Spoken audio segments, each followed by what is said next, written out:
Tahu saya balap lah rekan. Saya tanda tangan, ternyata dia tahu. Dilaporkanlah saya memasukkan tanda tangannya. Satu penelitian nih Pak dari McKinsey memprediksi bahwa akan ada sekitar 23 pekerjaan yang hilang karena digantikan oleh otomasi. Dan menurut Bapak apa tuh Pak yang paling penting dimiliki sama anak muda sekarang? Kalau itu mau dipahamkan, mau dijadikan dasar untuk memotret pendidikan kita, memang itu yang saya lihat masih gelap. Halo Edukasi, kembali lagi bersama kita, aku Maria Ilin, Aku Maria Irma dalam Biru Bincang Seru. Karena hanya di Biru di mana aku, Kamu dan kita akan membahas topik kekinian dengan berbagai sudut pandang dengan cara yang seru. Yeay! Nah, Oke. gimana Irma kali ini? Kali ini kita punya narasumber yang luar biasa sih. Luar biasa sih ini, kita udah menanti-nantikan beliau ya, dan Ini jangan akhirnya kita nervous, ini jangan dikabulkan. nervous. Terima kasih tim Biru. Jadi siapa Irma? Kita menghadirkan Dr. Aswandi. Yeay! Selamat datang. Selamat datang, Bapak. Dokter. Jadi Pak Aswandi ini adalah salah satu tokoh pengamat pendidikan di Kalimantan Barat, ya. Jadi hari ini kita akan meminta pandangan beliau dan juga berdiskusi tentang apa, Lin? Nah ini topik yang saat ini sedang panas sih, dan juga saat ini tuh sedang banyak perdebatan dan juga didiskusikan sama banyak orang. Iya. Jadi bagaimana sih pendidikan itu di era industri 4.0 itu sendiri gitu. Aduh berat ya. Era revolusi industri gitu ya. Tapi tenang aja, karena di sini kita akan mengemasnya se-millennials mungkin. Jadi kalian juga bakalan tetap bisa gitu mengerti apa topik yang akan kita bahas hari ini. Semoga seseru mungkin. Seseru karena mungkin. kita tim biru. Iya, bincang seru. Baiklah. Baiklah, Pak Dr. Aswandi mungkin boleh perkenalkan diri dulu ke teman-teman edukasi yang ada di rumah. Meskipun sebenarnya udah banyak fansnya sih. Udah banyak sebenarnya. Silakan Bapak. Ya saya, gimana ya? Saya memperkenalkan diri ya. Rasanya agak canggung saya. Tidak pernah saya memperkenalkan diri. Oh iya. Tapi ya barangkali masih ada yang belum kenal saya, Aswandi ya. Oh. Aswandi kemudian sudah menikah, punya anak ya, istri satu, Iya. insya Allah satu. Iya. Lalu punya anak 3. Alhamdulillah anak saya sudah hampir selesai semua di perguruan tinggi. Malah ada 1 orang anak saya dokter spesialis yang akan berangkat ke Osaka. Wow, itu anak yang paling tua ya, Pak? Kedua. Oh, anak kedua. Perempuan diterima beasiswa di Osaka, Jepang, untuk mengambil gelar doktor di bidang mikrobiologi klinis ya. Luar biasa. Alhamdulillah bulan depan barangkali dia udah berada di sana. Nah yang ketiga juga dokter umum ya. Yang pertama tadi anak saya ya dosen di FKIP. Nah, ya, jadi 3 anak saya, ya banyak anak saya yang lain ya, anak asuh saya tinggal di Jalan Danau Sentarum ya, di Pak Majid 3, tinggal di Pontianak Barat, di Pontianak Kota. Ya asal saya dari Kabupaten Sambas, tepatnya dari Tebas. Ya, dari Tebas, Kecamatan Tebas, tapi di dalam sana saya bukan di kecamatan, tapi di desa lagi. Nama desanya dulu Tebas Sungai. Ya, karena di sana ada sungai ya, jadi ada Tebas Sungai. Kalau tidak salah saya sekarang nama desa Tebas Sungai sudah berubah. Sudah banyak nama-nama desa kan berubah sekarang ini kan. Tapi di sekitar itu desa Tebas Sungai di Kecamatan Tebas, Kabupaten Sambas. Itulah. Jadi kalau soal dikenal barangkali saya dari kecil udah dikenal. Siap, udah Banyak juga fansnya ya, Pak ya. Ya. Image saya tuh alhamdulillah dari kecil sudah Dulu saya waktu masih kecil, masih SD, saya sudah jadi qori. Qori itu pembaca Al-Quran terbaik. Wow. Ya, saya pernah menjadi qori di Kabupaten Sambas, pernah menjadi qori di tingkat provinsi. Remaja saya baru tidak bertanding gitu ya di era MTQ itu setelah saya jadi mahasiswa. Jadi kalau tidak salah saya ketika saya kecil itu orang sudah kenal saya. Wow. Pak Aswandi mana? Oh kecil masih waktu SD itu kan. Itu Kori. Jadi lebih dikenal sebagai Kori satu. Yang kedua juga alhamdulillah saya punya prestasi akademik yang bagus. Artinya selalu saya ranking pertama. Di SD saya tidak lulus.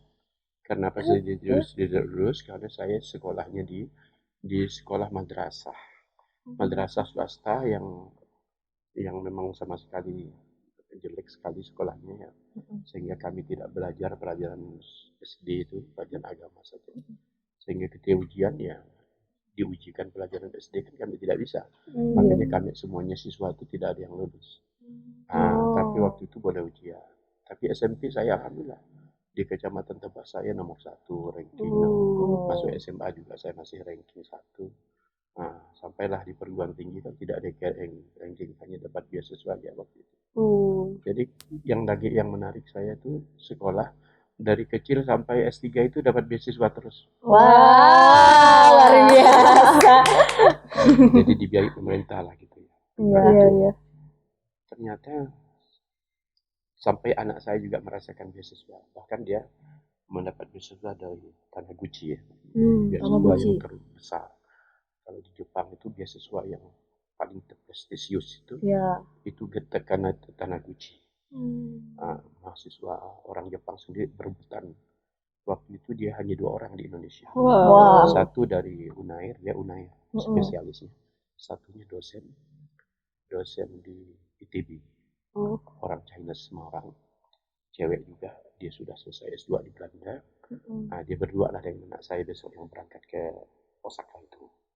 Itu yang sering saya ingat, saya kenang-kenang terus kan itu menjadi kebanggaan kita ya orang desa yang tidak pernah mimpi punya anak bisa sekolah di luar negeri dengan beasiswa itu. Beasiswa lagi. Asing ya. Alhamdulillah lah. Itu alhamdulillah. Luar biasa. Itu sampai dari kecil pun Pak Aswandi ini sudah prestatif sekali ya. Sudah sangat kompetitif. Maksudnya dalam hal apapun beliau tuh selalu berusaha untuk memberikan yang terbaik. Itu sih kayaknya yang keren sekali dari Bapak. Dan guys, jadi kita semakin insecure sih ya itu ya. Kita agak merasa gimana gitu sama Bapak. Supaya atmosfer yang tidak nervous nih ya. Kita berdua tidak nervous. Tidak semakin nervous, sebenarnya dari tadi udah nervous. Tapi kita akan main games nih sama Bapak. Nah, boleh nggak Pak kita main games Pak? Boleh nggak? Waduh, terima kasih. Gamesnya nih sangat amat gampang ya. Sangat amat apalagi gampang. Untuk seorang Pak Aswandi ya. Ini cetek sekali ya. Jadi gamesnya nih namanya 3 kata Pak. Jadi nanti kami akan menyebutkan satu pertanyaan yang Bapak harus memberikan 3 hal atau 3 jawaban gitu ya atas pertanyaan yang kami berikan. Gimana Pak? Boleh? Contohnya kayak gini deh Pak, kayak gini. Contohnya ya. Saya tanya Irma, 3 warna favoritmu? Pink, biru, hitam. Nah, kayak gitu. Jadi intinya kita cuman pengen kenal Bapak lebih jauh di balik sosok Pak Aswandi yang sangat luar biasa ini. Kita pengen gali ini ada apa lagi ya di dalamnya gitu. Tapi jawabnya nggak boleh lama-lama Pak. Jadi 3 detik gitu. Iya. Oke, yang pertama. Irma duluan mulai. Oke. Pak Dr. Aswandi, sebutkan 3 hal tentang diri Anda. Ya, pertama saya sederhana ya. Iya, sederhana. Kedua saya ingin bermanfaat untuk semua orang. Ingin membahagiakan semua orang. Tidak pandang bulu siapapun dari suku apa, dari agama apa. Makanya saya sering menyebutnya membahagiakan untuk semua. Nah itu jadi apalagi ya kalau 3 itu. Jadi saya ingin hidup sederhana saja. Kenapa ingin sederhana? Supaya tidak bisa berbuat lebih banyak. Sebenarnya ingin berbuat lebih banyak. Kalau tidak sederhana nanti saya merasa kurang terus kan. Orang lain tidak sempat saya pikirkan. Jadi saya ingin itu. Jadi yang terasa sekali 2 itu ingin hidup sederhana saja. Lalu yang paling dasar saya berusaha jujur. Jujur. Luar biasa. Jadi sederhana, bermanfaat, jujur. Luar Itu biasa. 3 hal tentang Pak Aswandi. Dan yang kedua adalah, ini agak lucu Pak, 3 lagu yang Bapak suka. Masih ingat nggak Pak? Kalau judulnya saya tidak tahu. Iya. Tapi baik lagu Tapi itu. lagunya saya yang senang, misalnya lagu Beruri saya senang. Oh, Beruri. Terus? Lalu ya umumnya lagu dangdut. Bahwa ternyata penggemar dangdut ya. Tapi yang dangdutnya enggak semuanya dangdut. Oh iya. Roma Irama. Roma Irama. Terus? Lalu apa? Itu pun tidak semua lagu Roma Irama. Karena lagu ini biasanya mengenangkan masa kita juga ya. Iya. Jadi biasa senang lagu Ani. Oh. Karena dulu Ani pernah dekat dengan aku. Iya Pak. Jadi lagu itu mirip dengan aku kecil itu. Aku pergi, Ani masih di kampung. Itu kan di lagu Ani kan. Aku pergi, nanti aku kembali. Nah kan gitu ya. Jadi lalu dangdut pada umumnya lagu Melayu Deli aku suka. Oh. Tapi kalau lagu-lagu rock, nah itu aku pusing. Bapak harus belajar Pak sama Tidak Irma aku Pak. nikmati. Nantilah aku belajar itu. Iya. Sekarang belum dinikmati itu. Iya. Malah bisa pusing kepala aku. Tapi ternyata di balik sosok Pak Aswandi itu ternyata penggemar dangdut juga ya Irma ya. Didi Kempot suka nggak Pak? Didi Kempot. Ya. Didi Kempot. Itu tuh termasuk beberapa lagu dia yang kita suka. Oh iya benar. Lanjut Irma. Terus sebutkan 3 tokoh yang menginspirasi Bapak. Saya suka tokoh-tokoh yang sederhana. Saya misalnya ya, kalau di nasional ini saya alhamdulillah ya kalau bicara tokoh, saya ketemu langsung. Wow. Ya, itu barangkali saya sering cerita dengan mahasiswa. Kenapa saya punya idealisme ya? Karena saya ketemu manusianya langsung. Misalnya saya ketemu mantan Perdana Menteri Muhammad Natsir. Itu orang yang sangat idealis. Dia dulu pendiri Partai Masyumi. Sekarang baru kembali Partai Masyumi mau dilahirkan kembali. Saya kagum dengan Hugeng. Hugeng dulu mantan Kapolri. Jadi yang saya selama tahu tentang saya kagum juga dengan Bung Hatta. Bung Hatta. Kebetulan Bung Hatta itu banyak biografinya saya baca. Iya, luar biasa. Saya suka membaca biografi, baik biografi di kalangan tokoh-tokoh agama ya, termasuk tokoh-tokoh nasional. Sehingga dari situ saya Muhammad Hatta, Habibie, yang saya kenal itu yang kayak gitu. Tapi terakhir ini saya termasuk yaitu Malik Fajar. Saya yang Bapak sedang tulis kenapa juga saya ya. kagum dengan Malik Fajar ini. Saya berteman dengan dia hampir 30 tahun. Wow. Jadi dari memang dia kerabat masih Bapak. menjadi rektor di Universitas Muhammadiyah sampai terakhir dia menjadi salah seorang anggota penasihat presiden Pak Jokowi. Jadi dia masih berkontak-kontak dengan saya. Nah, di sekelas Malik Fajar itu masih sering diskusi dengan saya soal pendidikan. Jadi kalau Anda semuanya, bapak-bapak, para pendengar semuanya masih berdiskusi, itu bukan hal yang asing buat saya ini. Karena seorang Malik Fajar saja yang sudah jadi anggota tim Wamtres, wakil penasihat presiden, dia sering nanya itu. Asli ini ada pendidikan yang terakhir sebelum dia wafat, dia menanyakan tentang pelaksanaan pendidikan multikultural. Nah, kebetulan saya juga mendalami itu, pendidikan multikultural di Kalimantan Barat. Nah, kenapa Kalimantan Barat dulu pernah konflik, sekarang kok jarang lagi konflik gitu ya?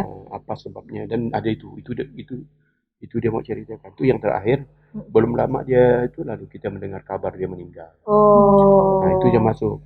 Nah, di Pontianak ini saya juga mengagumi, terakhir barangkali ketika dia wafat 100 hari saya tulis biografinya mantan rektor Untan, Pak Hadari Nawawi. Pak Hadari Nawawi. Dari saya yang membuat saya tertarik dengan manusia-manusia itu ya dia punya integritas gitu ya. Misalnya kalau Pak Malik Fajar ini yang membuat saya tertarik tuh dia inklusif. Dia tuh tidak mau membedakan orang. Iya. Jadi ya itu tadi itu. Dia kalau ingin membahagiakan semua orang. Iya. Tidak pernah kita bicara karena dalam perspektif kau agama apa, aku agama apa, suku apa. Tidak mau dia marah dia kalau bicara itu. Iya. Kita sama katanya, tidak usah bicara bahagiakan. Nah, kalau Pak Adari saya terkesan tuh dia tidak pernah membagikan penderitaan. Begitu saya tulis autobiografinya, saya dalami, saya cari kawan-kawan kecilnya di Serindang Sambas sana, ditebas Serindang Kemangkat, kumpulkan orang tua saudara dia. Dia kawan dia di SD, SMP, SMA, sampailah di Bandung, IKIP Bandung, sampai dia jadi orang terkenal di VR. Saya kumpulkan cerita itu, saya himpun dalam satu buku. Begitu buku itu ditulis, dibacakan di depan istri anak-anaknya, menangis semuanya. Kenapa? Ternyata penderitaan yang banyak itu tidak pernah diceritakan oleh dia kepada anak istrinya. Dia selalu ingin terlihat Selalu senang dia gitu tuh, ya. masa bapak begitu? Iya, bapak dulu pernah begini. Masa bapak begitu? Jadi seperti itu. Jadi kita baru tahu dah dia meninggal. Dari teman-temannya baru kita tahu ternyata dia orang yang tidak pernah membagikan penderitaan. Dia selalu membagikan kebahagiaan, termasuk dengan anak istrinya. Nah, jadi saya menganggap itu tidak mudah jadi orang seperti itu. Iya benar sekali. Kita ini kan hari-hari mendengar orang nyakiti perasaan orang. Terakhir nih saya akan tulis biografinya itu Pak Profesor Dr. Urai Husna Semara. Belum lama ini meninggal. Dosen yang dari kecil mengajari saya jadi mahasiswa di FKIP, sampailah menjadi dosen saya, sampailah menjadi teman saya, sama-sama dosen. Dia tidak pernah menyinggung perasaan mahasiswa. Jadi saya pernah memasukkan tanda tangannya waktu mahasiswa banyak mahasiswa mengumpulkan daftar kehadiran ke yang warna hijau itu. DHK Pak, DHK. DHK dikumpulkan dengan saya, lalu saya balap lah hal saya tanda tangan, ternyata dia tahu, dilaporkanlah saya memasukkan tanda tangannya. Dia waktu itu wakil dekan 3. Nah, selain dosen, aku dipanggil pejabat rasanya takut gitu. Begitu dipanggil dia, ada apa? Tahu nggak maksud Bapak manggil kamu? Iya, nggak tahu Pak, maksudnya apa? Ada yang kamu salah lakukan apa? Kamu kan masukkan tanda tangan aku ya? Iya ke Pak, saya bilang. Kau jangan bantah ya. Sekali dia keluarkan dari dalam laci, semuanya ada DHK itu yang tanda tangan itu. Semua ada, tidak bisa aku nak mengelakkan dia memegang waktu bukti kan. Nah, jadi tapi saya tidak dimarah, dinasihati lain kali. Dinasihati. Ya Allah, kata saya. Aku kepingin jadi orang seperti itu. Itu kan padahal salah satu yang fatal gitu kan Pak, memasukkan tanda tangan. Luar biasa. Memasukkan itu pidana itu. Iya. Dibawa ke pidana bisa pidana, tapi ternyata malah aku jadi anak kesayangannya. Luar biasa. Jadi saya jadi asisten dia. Belum waktu saya terakhir kuliah, kau jadi asisten saya ya katanya. Saya dulu guru SD waktu jadi mahasiswa tuh. Kan saya tamatan SPG ya. Jadi guru SD di Siantan sana sebagai mahasiswa SPG Singkawang.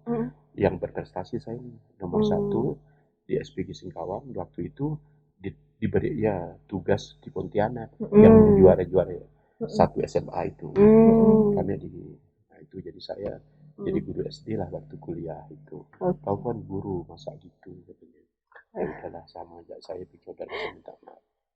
Sampai sekarang saya belum pernah merasakan itu dia menyakiti perasaan. Luar Jadi biasa. ingin jadi orang seperti itu. Iya, humble sekali ya. Tapi pasti di balik Bapak juga banyak sekali nih untold story yang kita pengen tahu. Jadi kita tunggu ya Pak biografi yang untold story-nya juga gitu, yang versi Pak Aswandi meskipun udah ada yang udah ditulis gitu. Nah Pak, terus tadi Bapak berbicara tentang banyak sekali prinsip tokoh-tokoh besar yang Bapak ceritakan. Kita pengen tahu 3 prinsip yang Bapak pegang saat ini.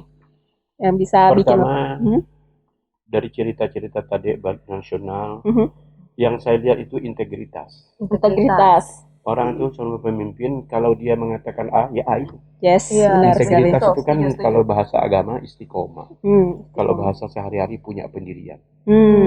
Bung Hatta berapa sering dia tuh diajak kawin, suruh kawin oleh Bung Karno. Aku ini udah kawin, udah nikah, kata Bung Karno. Ayolah Bung Hatta nikah. Bung Hatta bilang, aku tidak akan menikah. Padahal sudah punya tunangan waktu itu, Ibu Rahmi Hatta itu. Jadi aku tidak menikah sebelum Indonesia merdeka. Makanya begitu Indonesia merdeka, dia pun nikah. Jadi untuk nikah saja yang dia sudah punya tunangan, dia nunggu Indonesia merdeka. Coba kalau sampai hari ini Indonesia tidak merdeka. Bener ya. Tidak adalah Mutia Hatta, tidak ada anak-anaknya karena dia tidak nikah. Iya bener. Seperti itu. Lalu Muhammad Nasir, saya terkagum karena punya integritas. Punya integritas. Jadi sampai dibilang, kamu nanti ya yang membuat kamu seperti apa? Karena integritasmu. Bukan karena kamu tinggi sekolahmu, pendidikanmu tinggi, hartamu banyak. Itu nanti tidak punya apa-apa kamu. Tapi ketika kamu punya integritas, itulah yang membuat kamu besar nanti. Integritas. Belakangan ini saya kutip, itu ternyata menjadi kalimat yang inspiratif bagi masyarakat Singapura. Kenapa? Karena ada presiden Singapura pertama mengatakan, ketika hartamu hilang, sesungguhnya kamu tuh tidak ada yang hilang. Ketika hartamu terbakar kan, entah dicuri orang kan, hilang. Sesungguhnya tidak ada yang hilang. Ketika kamu sakit, katanya, sesungguhnya itu pun kamu tidak ada yang hilang. Tapi apabila karaktermu sudah hilang, integritasmu sudah hilang, maka semua yang kau miliki itu sesungguhnya telah hilang. Jadi saya baru ketemu kalimat itu ya udah tua ini, udah seperti ini. Ternyata apa yang dulu waktu aku masih muda disampaikan oleh Muhammad Nasir, ya ternyata dibuktikan dari banyak-banyak tokoh dunia ya yang membenarkan kalimat dia. Jadi waktu kita minta nasihat tuh kalimatnya jaga integritas.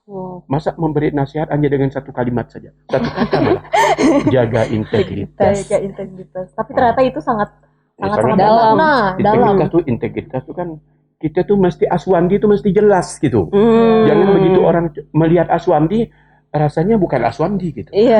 Nah betul, kalau misalnya kayak saya tidak tahu nama kita sama si tapi kalau saya misalnya namanya siapa tuh? Maria ya? Iya, Maria. Begitu orang menyebut Maria, aku tidak perlu langsung, Maria. Itu yang cantik. Langsung yang santun kalau bicaranya. Langsung saja orang memberi penjelasan Maria. Artinya Maria punya integritas itu. Nah, yang bisa diberi penjelasan seperti itu.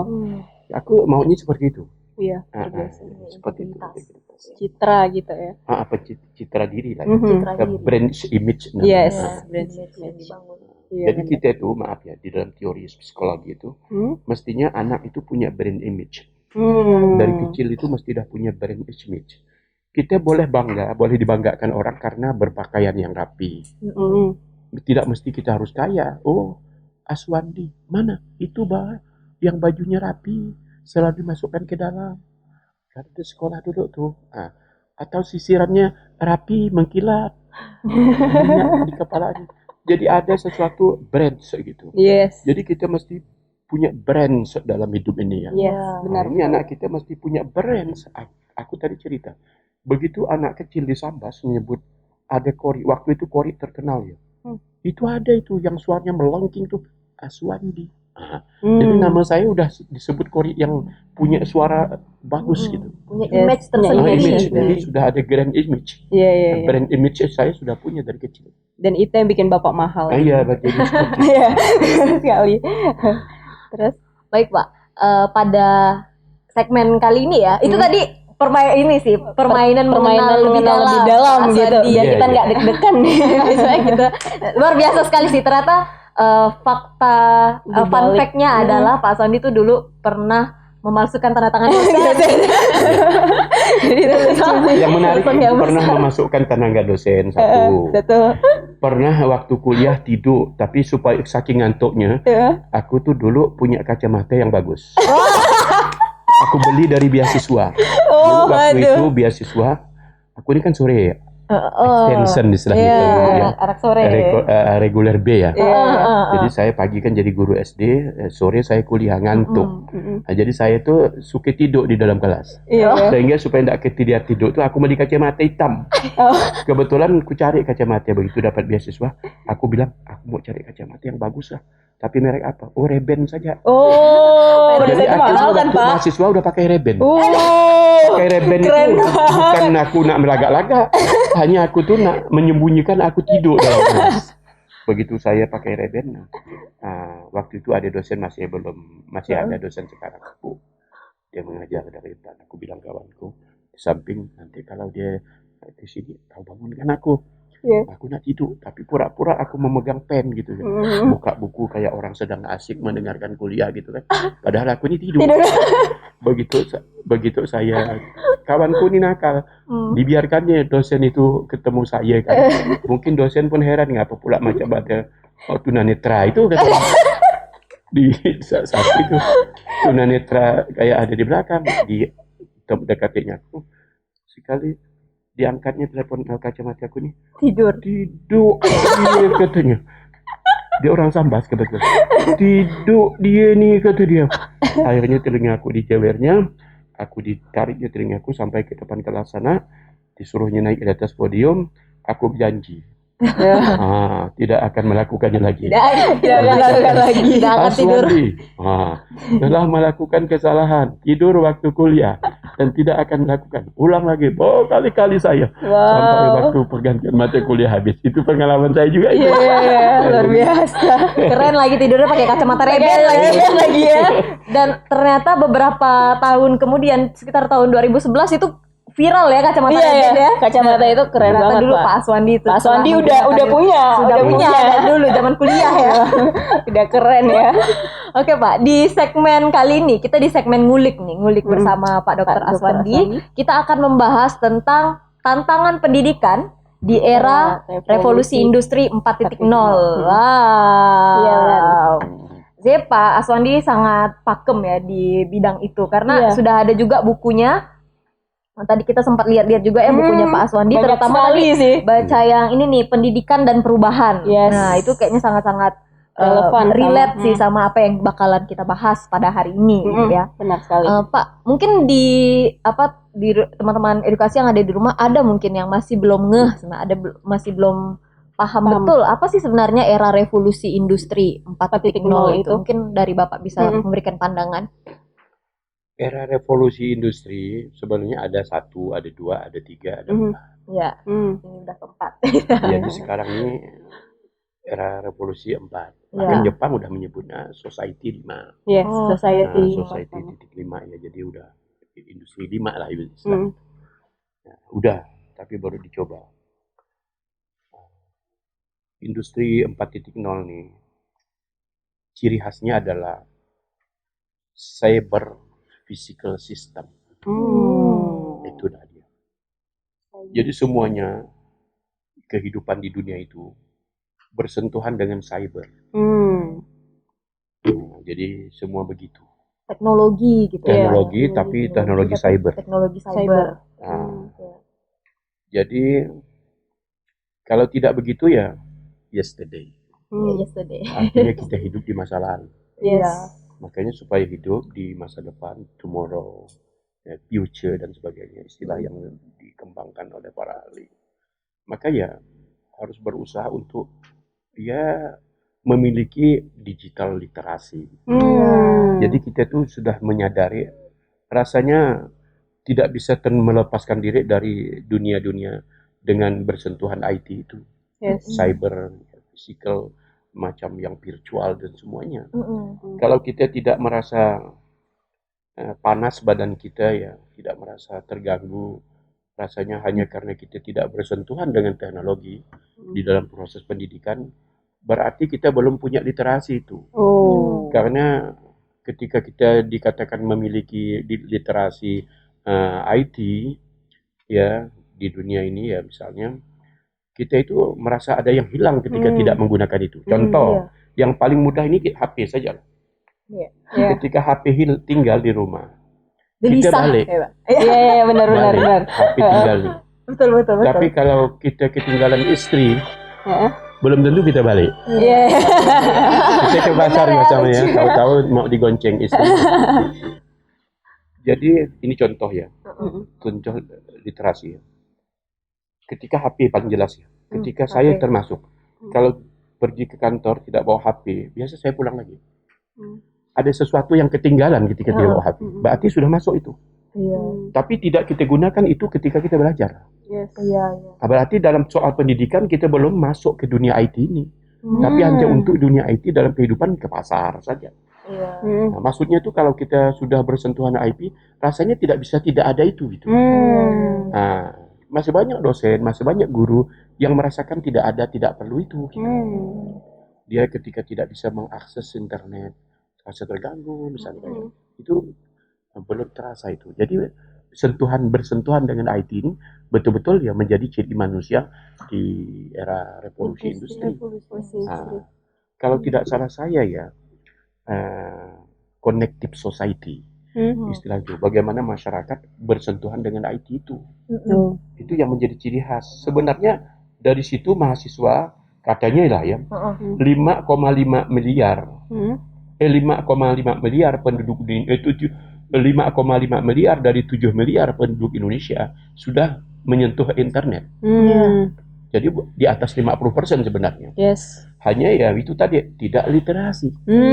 Banyak ibu-ibu misalnya ya sudah juga sama memegang internet juga sambil memegang handphone juga, tapi kan hanya sekedar untuk main WA saja. Yes. Iya. Ber-WA saja. Berarti dilihat dari segi literasi belum cerdas itu. Wow. Yang kita harapkan tuh mereka literasi yang sudah cerdas, sadar akan pentingnya dunia IT ini, lalu dia cerdas menggunakannya. Dimanfaatkan. Saya termasuk yang sangat tidak setuju kalau orang mengatakan bahwa IT itu merusak. Banyak sekali kalau di masyarakat itu bilangkan begitu. TV merusak. Memang ada riset tentang TV yang merusak. YouTube itu. YouTube merusak. Jangan sampai anak dibiarkan main HP. HP merusak. Selalu IT. Jadi kata McKellen ya, dia mengatakan gini. Seringkali kita itu ya menyalahkan teknologi ya hanya untuk memaafkan para pendosa. Siapa pendosa itu? Pengguna teknologi. Jadi sebenarnya pendosa teknologi tadi kita maafkan, tapi orang yang teknologinya kita salahkan. Iya benar. Tidak ada teknologi itu yang dia tidak berfungsi sebagai alat. Sekarang aku letakkan HP, apakah dia ngamuk-ngamuk itu? Tidak nih. HP ini kan benda yang instrumen saja ya. Iya benda yang hanya alat saja. Jadi kebanyakan orang keliru. Dan itu berbahaya. Sebabnya ya generasi Z setelah generasi milenial ini yang nanti dia akan hidup di dunia ketika kita memasuki 100 tahun atau 1 abad bahkan ke depannya lagi. Generasi milenial itu ya 95% generasi milenial tidak mau sekolah, yang di sekolahnya tidak bersentuhan dengan IT. Generasi milenial juga tidak mau bekerja, yang pekerjaannya tidak menggunakan IT. Nah, jadi generasi-generasi yang ke depan saja ya sudah seperti itu gitu. Nah, jadi tidak bisa kita membiarkan. Tidak bisa anak tidak memegang HP. Generasi milenial itu kan orang sering menyebutnya generasi internet. Baru keluar dari perut ibunya dan cari HP. Itu beda dari kita. Saya HP yang jadul masih banyak. Masih saya pegang HP yang kecil kayak itu. Jadul itu. Puluhan tahun yang lalu saya beli. Tapi kok saya belum rusak-rusak ya? Saya tunggu memang dia rusak, tapi tidak rusak-rusak ya. Kuat memang HP zaman dulu, Pak. Karena saya tidak mungkin membuang HP itu. Karena HP pertama saya. Tidak pernah rusak, baterainya kuat. Baterai ini 1 hari 1 dicas, dia 2-3 hari udah rusak. Nah, jadi seperti itu. Jadi tidak setuju saya anak tidak boleh memegang HP. Karena nanti kalau anak tidak memegang HP, nanti anak itu tidak literasi IT-nya lemah. Malah ketinggalan zaman. Hanya tidak boleh juga sampai dibiarkan. Dia mesti dicerdaskan. Makanya literasi IT namanya. Digital literation itu. Jadi orang tanya, gimana maksudnya tuh? Sederhana saja, di buku-buku itu ada semua saya tuliskan. Anggaplah seperti kita menggunakan resep dokter. Dokter bilang ya misalnya 2 kali 3. Itu kalau matematiknya kan 6. Tapi kalau ada dokter bilang 3 kali 2, juga matematiknya kan 6. 6. Tapi kan begitu kita menggunakan resep, berbeda. Iya, berbeda. Kalau 2 dokter kali bilang 3 kali 2, berarti 3 kali 2 butir. Iya, iya. Nah, makanya. Tapi kalau besok kita tulis 2 kali 3, 2 kali 2 3 butir. Tapi kalau kan berbeda jadinya ketika. Nah, jadi kita menggunakan IT ini katanya gunakanlah seperti resep dokter itu. Wow. Gunakan sesuai dengan keperluannya. Dosisnya. Apabila HP diberikan tidak terkendali, digunakan untuk yang tidak penting, maka HP malah tidak membuat anak itu baik. Kita tidak membuat kita baik, malah membuat kita rusak. Wow, Nah, karena kita tidak cerdas. Jadi persoalan kita sebenarnya di literasi itu. Literasi. Nah, dan ternyata literasi bagian penting dari kompetensi yang harus diajarkan di era 4.0 ini. Wow. Nah, nanti kalau ada dibolehkan melanjutkan, saya akan lanjutkan pendidikan kayak apa. Yes. Tadi kan ciri khas dari revolusi industri dalam satu kalimat pendek itu yang terdiri dari 3 kata itu, cyber physical system. Cyber physical system. Jadi sistem yang semuanya terkait dengan internet, dengan cyber. Luar biasa. Nah, tadi berkaitan tuh Pak. Kita sebenarnya pengen bahas itu juga. Menurut Bapak sendiri, bagaimana pendidikan khususnya di Indonesia saat ini menanggapi industri 4.0 ini? Apakah sudah cukup baik atau adakah sistem-sistem yang menurut Bapak harus diperbaiki gitu? Kalau Indonesia sangat banyak yang mesti banyak PR ya Pak Menteri Pendidikan gitu ya Pak ya. Sangat gelap. Karena ekonomi forum dunia itu sudah memutuskan, sudah merancang, sudah merumuskan. Ketika kita memasuki era revolusi industri, ada 3 kemampuan dasar anak bangsa ini di dunia ini, bukan hanya di Indonesia, yang harus dipenuhi. Saya pernah mendengar Sri Mulyani juga mengulas itu. Nah, jadi benar. Nah, itu dicetuskan di tahun 2017. Makanya disebut Ekonomi Forum 2017. World Economy Forum. Jadi apa yang dirumuskan dia? Pendidikan. Jadi kalau kita ingin anak kita eksis di dunia revolusi industri atau abad 21 ini, ya dia harus memiliki literasi. Literasi itu 6 macam, mulai dari literasi membaca. Yang dua numerik. Yang ketiga termasuk finansial.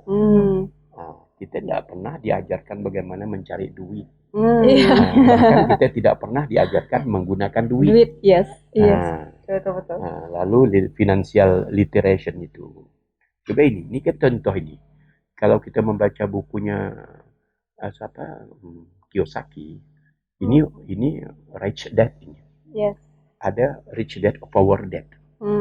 Inilah rumah orang kaya. Sebelahnya itu rumah orang miskin. Kenapa saya sebut ini rumah orang kaya? Semua sudut-sudut yang ada di rumah ini mendatangkan duit. Halaman rumahnya jadi lahan parkir. Kita lihat kalau di dekat Bandara Soekarno-Hatta, tidak sedikit rumah orang yang menyewakan halaman parkir. Saya tanya itu, berapa Pak penghasilannya? Saya cukup makan satu keluarga hanya menggunakan menyewakan dekat hotel Hibis misalnya. Itu kan banyak itu rumah-rumah penduduk. Itu jadi lahan parkirnya itu disewakan untuk dia hidup 1 bulan cukup. Artinya ya rumah orang kaya itu. Itu namanya financial literation itu. Tapi beda dengan kita.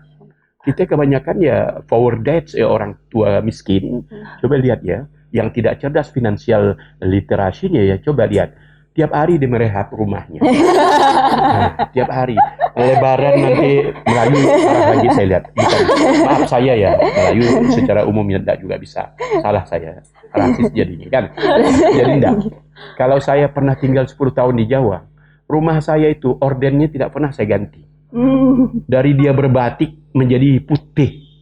Tadinya batik itu orden rumah saya. Setelah 10 berganti tahun berganti sendiri ya. Jadi matahari saja mengaturnya, sehingga dia berubah menjadi putih. Sofa saya itu sampai dia sudah bolong sendiri. Saya tinggalkan ke Pontianak, dia sudah. Udah kode-kode itu Ya, semuanya, Pak. bukan karena saya punya literasi sebenarnya, karena saya tidak punya duit. Tapi keinginan mau membetulkan ada. Tapi coba lihat dalam masyarakat kita yang tidak punya, yang kurang literasi finansialnya, tiap Lebaran ganti rumah. Iya. Cat rumah, ngorden rumah. Padahal tidak diganti ordernya pun jadi juga Lebaran. Nah, kan ya. Nah, jadi itu financial literation ya. Apalagi misalnya sivil kewarganegaraan literasi. Nah, jadi citizen literasi. Ada 6 di situ.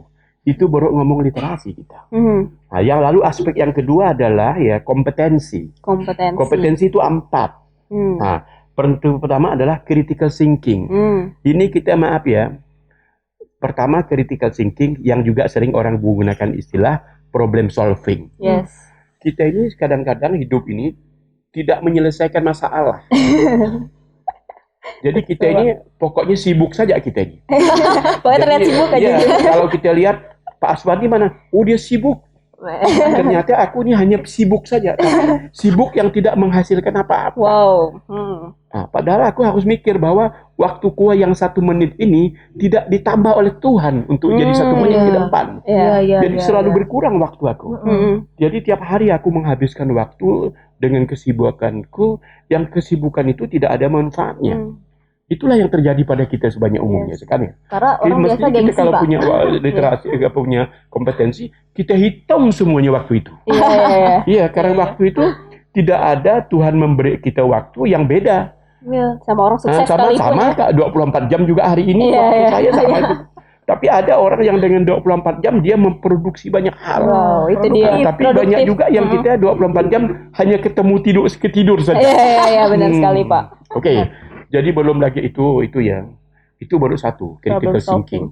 Kita tidak kritis. Mahasiswa termasuk kurang kritis. Nah, itu yang pertama. Kurang kritis. Hanya ngeritik saja tapi tidak kritis. Yes.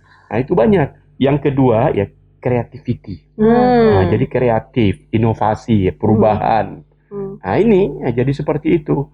Jadi hari ini mesti lebih baik dari hari kemarin. 1 jam yang lalu ketika aku berangkat ke sini, aku pulang nanti mesti lebih baik. Jangan nanti aku pulang ke rumahku, tadi aku pulang tidak ketemu istriku karena dia sedang ada kegiatan di luar. Tapi besok aku pulang dari sini nanti ini 1 jam setelah ini aku pulang lalu aku marah-marah pula dengan istri. Berarti aku 1 jam sebelumnya tidak baik. Mestinya tiap hari aku selalu mereformasi, selalu memperbaiki ya itu tadi itu. Jadi creativity selalu baru. Yang kedua ya, yang ketiga ini collaboration ya. Jadi kita bekerja sama. Tidak ada di dunia ini yang hebat-hebat produksi atau apa yang kita lakukan hebat yang kita tidak meminjam otak orang lain. Tidak ada kita menjadi hebat kalau tidak menggunakan tenaga orang lain. Nah, jadi perhatikan sih semua ini bahwa ternyata manusia sukses itu karena mampu berkolaborasi, bukan mampu berkompetisi. Nah, banyak memang orang menggunakan istilah competitive advantage misalnya bagaimana di bidang ekonomi banyak itu disinggung-singgung. Tapi sekarang ternyata itu pasti ada yang kalah.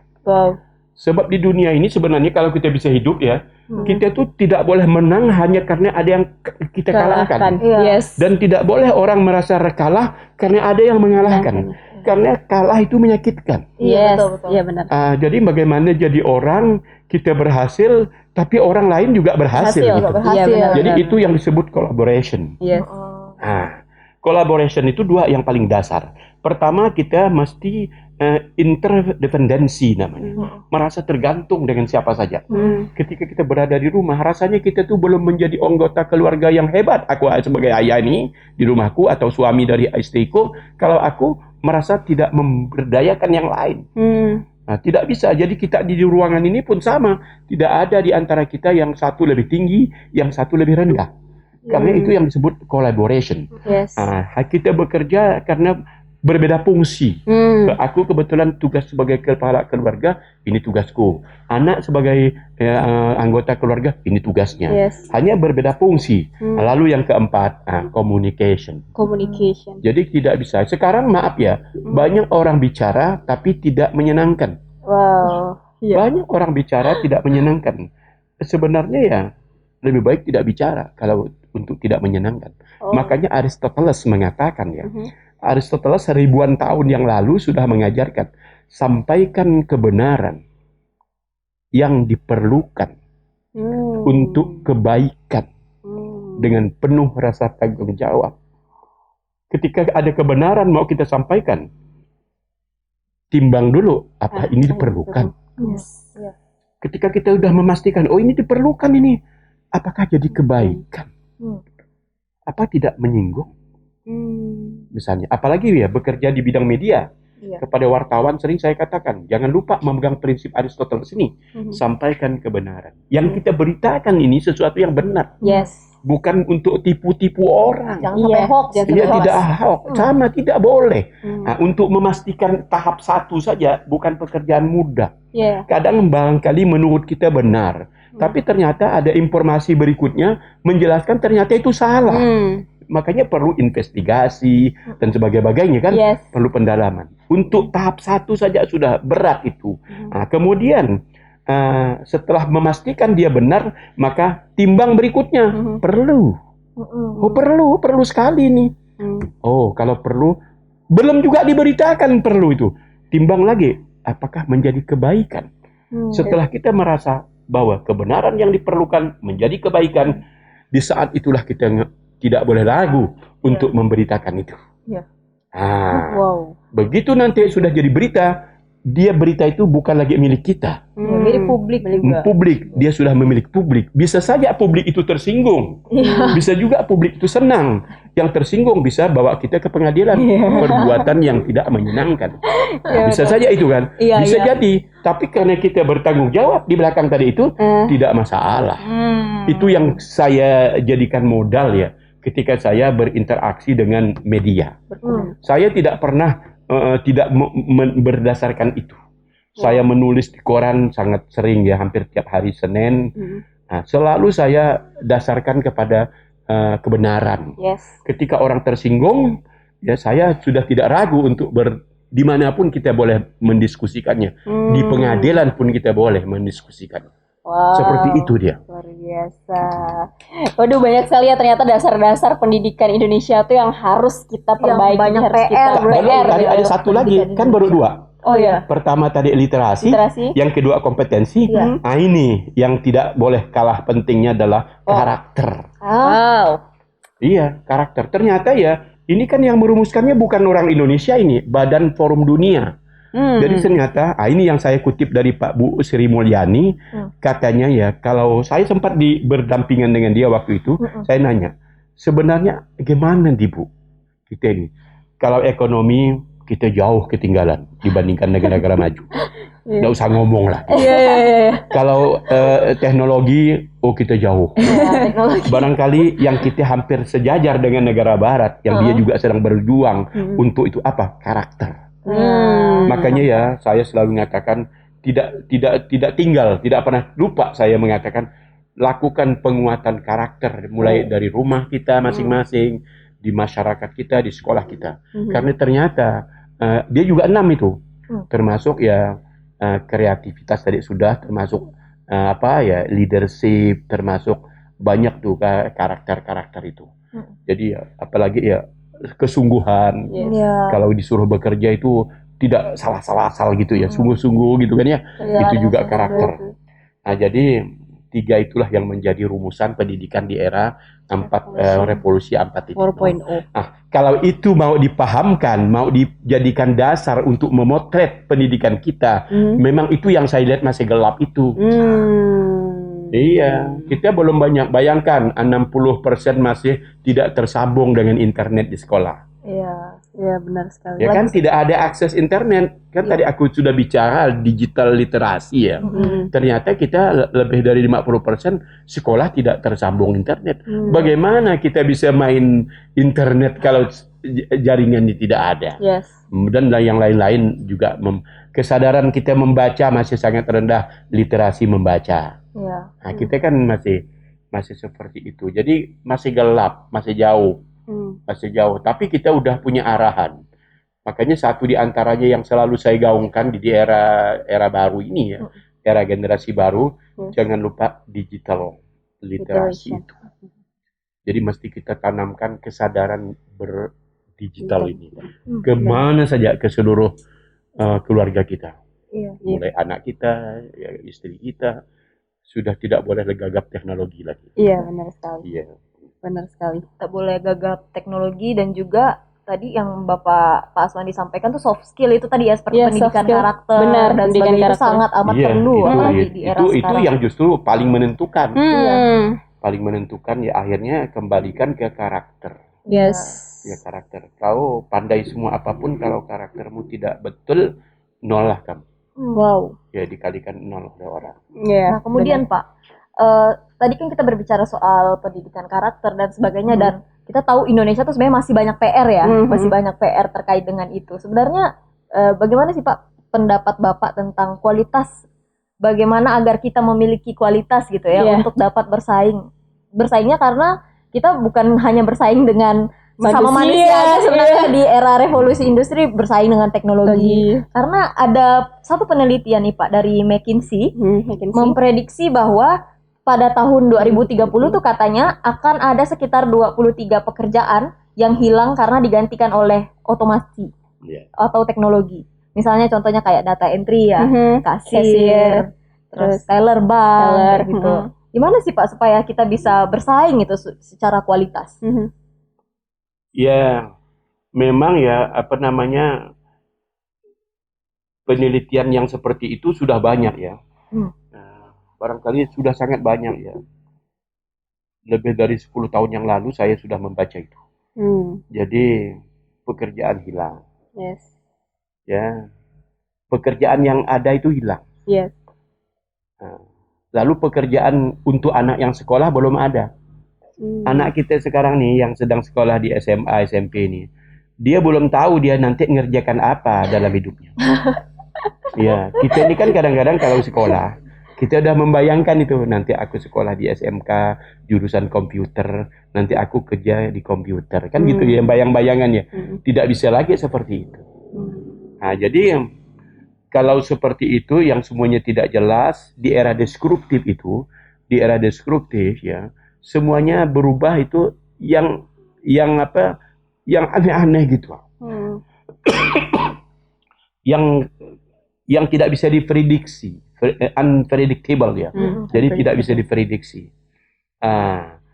Tidak bisa kita mengatakan kepada anak kita ketika dia sekolah, nanti kau jadi ini. Sekolahlah kau di fakultas kedokteran, nanti kamu jadi dokter. Sekolahlah kamu di fakultas teknik, jadi kamu jadi sarjana teknik, nanti bekerja kamu di teknik. Itu hanya boleh dikatakan kepada anak kita, pekerjaan pertama kamu. Boleh.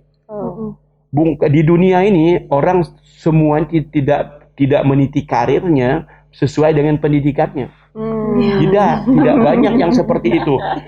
Udah lama kita tahu. Bung Karno itu sarjana insinyur arsitektur dari ITB. Ternyata dia hanya membuat Istiqlal saja. Dia membantu merancang Monas saja.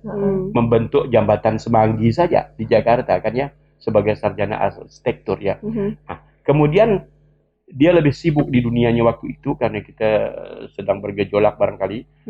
Negara kita sedang dijajah dan sebagainya. Dia lebih disibukkan ke soal politik. Yes. Sampai terakhir kita lihat Nadia Makarim.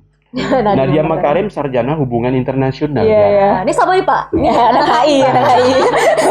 Tapi coba lihat, dia ternyata ya berusaha menjadi anak muda startup yang kaya. Baru ini menteri paling muda dan paling kaya ternyata dari aplikasi. Apakah dia sarjana teknik komputer? Dia gagap teknologi itu. Dia gagap teknologi, bukan ahli komputer. Tapi mengapa bisnisnya di situ, duitnya di situ? Itu kan seperti itulah. Itu baru dunia yang perubahannya tidak terlalu kencang. Tapi besok Kita ini di dunia yang berubah kencang ini tidak bisa kita mengarungi samudra yang kuat ombaknya itu dengan satu gaya berenang kita. Wow. Kamu tidak boleh memiliki gaya yang hanya gaya bebas saja. Ya. Karena besok ombak itu bisa menghantam kamu yang membutuhkan kamu bergaya punggung. Kalau kamu hidup ini hanya punya satu gaya dalam hidup kamu, satu keterampilan saja hidup kamu, kamu dihanyutkan oleh ombak di samudra kehidupan ini. Iya. Makanya dunia seperti itu. Makanya kita biasakan kecerdasan menyelesaikan masalah itu penting. Makanya saya sering mengatakan ya, anak itu jangan dimanja. Dari kecil ini banyak anak itu dimanja. Katanya itu sayang. Karena sayang dengan manja itu tipis.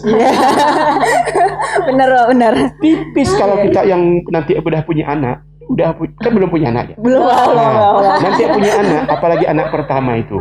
Dia tidak minta pun kita belikan. Kebetulan ya dulu zaman saya masih kecil, saya punya anak pertama ya. Dulu Yosua. Yosua itu pakai topi. Anak cantik topinya. Anak saya bawa ke pasar. Saya yang berantu mau jadikan dia Yosua. Saya belikan topi. Nah, kau sudah namakan dia nangis di sepanjang jalan karena dikasih topi Yosua itu. Tapi jadi kok aku suruh begitu dia tidak boleh karena aku ingin memanjakan sebenarnya. Padahal aku kepingin karena aku sayang itu. Nah, jadi tipis. Jadi oleh karena itu pendidikan yang dasar ya jangan memanjakan. Anak dibiasakan menyelesaikan masalah. Contoh kecil nanti anak kita ya, dia terjatuh dari meja ini. Kita lihat. Bisa saja dia habis jatuh kita nangis. Dia nangis kan. Lalu nanti kita pun angkat dia, tolong dia. Sebenarnya tidak perlu ditolong dia kalau dia bisa menyelesaikan dirinya sendiri.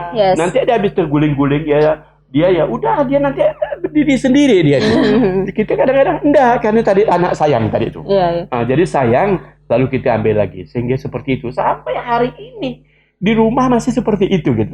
Makanya spoil dikata orang Inggris ya. Kalau kita spoil dalam bahasa Inggris, kita buka kamus, banyak-banyak kita membuka kamus bahasa Inggris, tidak ada satupun terjemahan spoil itu yang bagus sebelum negatif. Karena spoil itu memanjakan. Dalam bahasa yang lebih modern, lebih umum, diajari anak kecil itu menyelesaikan masalah. Kita ini enggak. Mahasiswa maaf ya. Banyak yang Rp1.000 saja dia bisa tidak bisa cari sendiri. Masih nak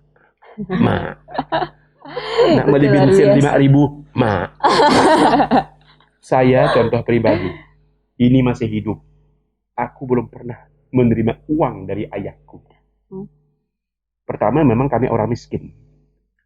Tidak pernah aku Nina duitnya. Mimpi aku. Udah meninggal bapakku. Tapi aku tidak pernah sekalipun dikasih uang oleh orang tuaku. Semuanya aku cari sendiri. Ya, termasuk untuk makan. Dari kecil, dari TK itu udah merayap di sawah-sawah itu. Hanya untuk cari makan. Kita tuh kalau hari ini sukses, saya kira karena itu tadi. Dari kecil ditanamkan karakter itu. Bukan karena kita kebetulan saja ya sekolah kita lancar-lancar saja gitu. Nah itu tapi lebih karena karakter ini sebenarnya. Iya, benar. Jadi ini yang tidak kita ajarkan. Kata Sri Mulyani, ini dia kuncinya. Di Amerika, saya lama tinggal di Amerika, kata Sri Mulyani ya. Apa? Rasanya kerja keras biasa sama. Orang Amerika karakternya sama. Tapi kenapa Amerika menjadi negara maju? Sementara kita tidak bergerak-gerak dari menjadi negara sedang berkembang. Tapi setelah saya lihat ternyata apa? Hidup yang produktif. Hidup produktif itu sudah tertanam, sudah melekat kayak darah daging itu. Makanya di Amerika sama dengan tadi itu yang ditulis oleh Robert Kiyosaki itu, Rich Dad itu. Jadi semua orang Amerika itu di sudut-sudut rumahnya itu harus dapat duit. Tidak bisa diboros-boroskan gitu. Kalau kita kan semuanya dibiayai saja, tidak dihitung masuknya. Nah, mestinya saya udah ngomong dengan kawan-kawan, setiap usaha kita mesti kita hitung. Kita dapat untung enggak? Kalau enggak dapat untung jangan kita kerjakan. Benar sekali, untung Pak. Tentu saja tidak selalu bentuknya materi ya. Ada untung yang sifatnya ya spiritual, ada yang sifatnya psikologi. saya senang berbicara di sini karena saya bisa berkomunikasi misalnya. Nah, itu juga menurut saya sebuah keuntungan. Jadi keuntungan sosial Luar lainnya. biasa, Oke, luar jadi biasa. seperti itu. Wow, luar biasa Pak. Dari tadi kita sampai udah kehabisan kata-kata ya dengan Bapak. Sebenarnya banyak sekali pertanyaan-pertanyaan yang kita ingin tanyakan sama Bapak gitu secara pribadi. Namun karena kita memang ingin mengulasnya lebih dalam rangka lebih sederhana gitu Pak. Iya. Menurut Bapak nih Pak, apa sih yang diperlukan pesan Bapak untuk kaum muda sekarang agar kita itu tidak istilahnya tidak kesalip sama teknologi atau tidak kesalip atau kita kayak kata Bapak tadi bukan cuma tahu satu gaya gitu. Karena memang di dunia ini kan perubahan itu mau tidak mau menjadikan kita harus keras juga gitu kan Pak. Dan menurut Bapak apa tuh Pak yang paling penting dimiliki sama anak muda sekarang supaya tidak asal sibuk aja. Tidak asal gitu. sibuk aja tapi bisa produktif dan berhasil gitu di era perubahan sekarang. Yang kunci, sometimes you lose, sometimes you win. Yes. Kuncinya is learn. Wow. Sometimes you lose, sometimes you win, but the key is learn. Jadi setiap kita mesti mau menjadi manusia pembelajar. Wow. Itu dia, is learn. Jadi harus mau belajar. Mau belajar itu ya dari apa yang kita lakukan. Karena 80% kita belajar itu dari apa yang kita lakukan. 20% hasil belajar dari apa yang kita baca. Di situ banyak hasil penelitian. Jadi ya melakukan sesuatu. Jangan takut melakukan sesuatu. Sekarang ya kalian mulai menata kegiatan seperti ini. Jangan sampai tidak menjadi media belajar. Jadi jangan sampai bertahan hanya tidak mengalami kemajuan. Karena yang disebut belajar itu ada peningkatan, ada perubahan. Makanya dari hari ke hari mesti jelas. Nah, paling tidak ya 6 bulan ke depan harus dievaluasi apa yang mesti kita udah capai dan apa yang menjadi kekurangan kita selama ini. Kan mesti selalu belajar begitu. Nah, orang kalau sudah memiliki learning person namanya sudah menjadi manusia pembelajar, orang itu selalu aktif untuk melakukan sesuatu. Karena dia tahu belajar yang paling bagus itu adalah belajar dari apa yang kita lakukan. Tidak belajar dari apa yang saja kita baca. Baca ya boleh, membaca boleh.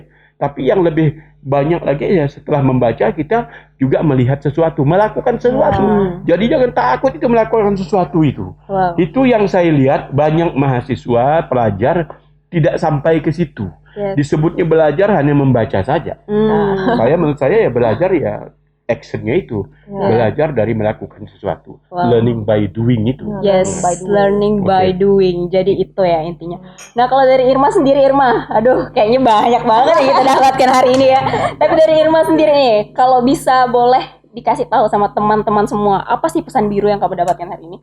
Pesan biru yang bisa kita tarik ya mungkin dari pembicaraan dari Pak Aswandi. Ya garis birunya apa? Ya garis birunya menurut aku sih sebagai seorang millennials ya itu tadi sih. Jangan pernah takut untuk melakukan segala hal karena tadi kata Pak Aswandi itu learning is not only by theory ya Pak ya. Learning is by doing, by practice gitu. Benar sekali. Kalau dari aku sendiri, garis biru yang aku bisa dapatkan pada hari ini adalah banyak sekali sih sebenarnya. Tapi kalau misalkan boleh ditarik intinya adalah kita semua punya waktu yang sama dalam kehidupan gitu. Kita semua punya 24 jam. Tapi cara yang terbaik adalah bagaimana kita menggunakan waktu itu sebaik-baiknya agar tidak hanya sibuk, tapi juga produktif dalam menggunakan waktu itu. Terus khusus untuk teman-teman muda semua, kayak kata Pak Aswandi sudah bilang, perbanyaklah experience-nya gitu. Perbanyaklah berbuat salah, pengalaman loose-nya dibanyakin lagi. Karena dari kesalahan atau mungkin dari kekalahan itu kita belajar banyak hal gitu. Karena manusia yang baik adalah manusia yang siap untuk berubah. Kata Pak Aswandi, manusia pembelajar. Pembelajar, iya benar sekali. Jadi teman-teman semua, sebenarnya kita tidak mau undur diri nih. Ya, karena sebenarnya masih banyak sekali yang ingin kita ulas ya sebenarnya sama Pak Aswandi. Nah, buat kalian semua yang setuju untuk kita ngobrol kembali sama tokoh yang sangat luar biasa ini, kalian boleh komen di bawah supaya mungkin kita bikinkan part-part selanjutnya lagi. Ya, mungkin ada fans-fansnya Pak Aswandi ya, Pak Aswandi part 2 mungkin. Bapak siapkan Pak nanti kalau kita undang lagi. Jadi itu tadi ya pembicaraan kita mengenai tantangan pendidikan di era revolusi industri 4.0. Tentang apa sih revolusi 4.0 tadi, mengulas banyak tentang Pak Dr. Aswandi, salah satu tokoh pengamat pendidikan yang sangat luar biasa dan inspiratif juga. Inspiratif gitu ya. juga, ya benar sekali. Dan juga pesan-pesan Pak Aswandi tadi yang udah kita dengar sangat amat banyak dan bermanfaat. Iya, bermanfaat untuk kita semua. Mungkin segini dulu Pak segmen dari tim Ngulik bersama Pak Dr. Aswandi. Mudah-mudahan Bapak bisa datang lagi ke sini gitu ya. Berbagi cerita, berbagi inspirasi untuk kita dan teman-teman. Tidak sesat lagi. Ya. Edukasi. Oh, tadi sesat Pak kesini Pak. Tadi 4 kali sesat. Wow. 4 kali salah masuk gang. Ya, ini sangat perjuangan sekali ya. Dan teman-teman boleh kalau misalkan boleh spoiler nih, Bapak tadi itu benar-benar tepat waktu gitu. Itu salah satu yang menurut kita Ilin sama Irma masih di belakang gitu siap-siap, terus bapaknya udah datang, kita yang kayak wow gitu, luar biasa surprisingly sekali. Ternyata ada sesat-sesatnya, tapi masih tepat waktu gitu. Nah, jadi baik, itu dulu dia sekian segmen dari kita di Ngulik bersama Pak Dr. Aswandi. Sampai jumpa di segmen selanjutnya. Bye.